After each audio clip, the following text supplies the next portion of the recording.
భ్యో నమః. ఓం శ్రీమాత్రే నమః. మనకు ఇప్పుడు అమావాస్య నుండి శ్రావణ మాసం అనేది ప్రారంభమవుతున్నది.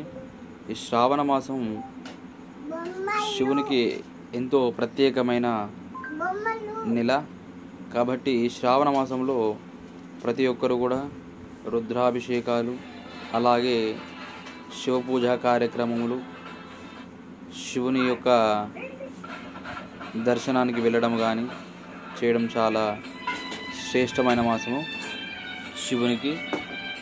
మరియు అలాగే మంగళవారం మంగళ గౌరి వ్రతాలు చేయడం కానీ, అలాగే శుక్రవారం లక్ష్మీ పూజలు చేయడం కానీ ఈ యొక్క శ్రావణ మాసంలో చాలా శుభాలు చేకూరుస్తుంది. కాబట్టి ప్రతి ఒక్కరు కూడా మీ దగ్గరకున్నటువంటి శివాలయాన్ని వెళ్ళడం కానీ, ఆ యొక్క స్వాముల వారికి అభిషేక కార్యక్రమాలు, బిల్వార్చన కార్యక్రమం చేసుకోవడం చాలా శ్రేష్టమైన మాసం ఇది.